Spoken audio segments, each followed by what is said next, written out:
Arkadaşlar merhaba. Bugünkü rotamız İstanbul'da gezmek deyince akla ilk gelen yerlerden bir tanesi. Yerli ve yabancı turistlerin İstanbul'a geldiği ilk geldikleri yerlerden bir tanesi diyebiliriz. Bugünkü rotamız bütün heybetiyle bütün gün İstanbul'u gösteren Galata Kulesi.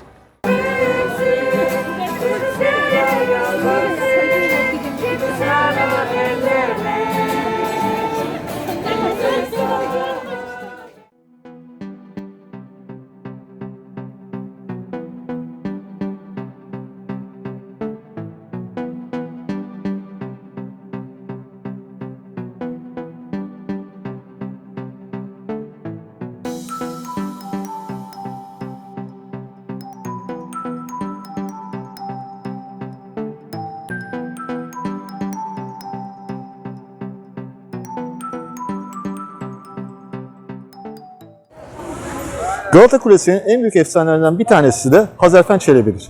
1600'lü yıllarda yaşayan Hazarfen Çelebi, kuşları gözlemleyerekten uçuşlarına ilgi duymuş, kuşlar uçuyorsa insanlar niye uçmuyor diye düşünmüştür. Tahtadan ve tüylerden kanatlar yaparaktan kulenin üstüne çıkmış ve kendisini aşağıya bırakmıştır. Evliya Çelebi'nin kitabında yazdığına göre Hazarfen Çelebi, Galata Kulesi'nden kendisini aşağıya bırakaraktan Üsküdar'a kadar gitmiş ve Üsküdar'a iniş yapmıştır. Ki bu uçuş Avrupa'da çok büyük ilgi duymuş, hatta İngiltere'de gravürlere daha yansımıştır. Bir diğer rivayete göre de Kız Kulesi'ne aşık olan Galata Kulesi bir türlü aşkını Kız Kulesi'ne anlatamıyordu. Hazarfen Çelebi'nin kulenin üstüne çıktığını ve uçacağını görünce Kız Kulesi'ne yansıdığı bütün mektupları ona verdi ve Kız Kulesi'ne götürmesini istedi. Hazarfen Çelebi bu mektupları alaraktan Galata Kulesi'nden kendini aşağıya bıraktı ve mektupların hepsini Kız Kulesi'ne ulaştırdı. Kız Kulesi tabii çok mutlu oldu. Çünkü aşkı karşılıklıydı. Ve bir rivayete göre derler ki sırf o aşka dayanaraktan, o aşka güce dayanaraktan yüzyıllardır iki kulede karşılıklı ayakta durmaktadır.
Arkadaşlar merhaba. Galata Kulesi ilk olarak 508 yılında Bizans İmparatorluğu tarafından yapıldı.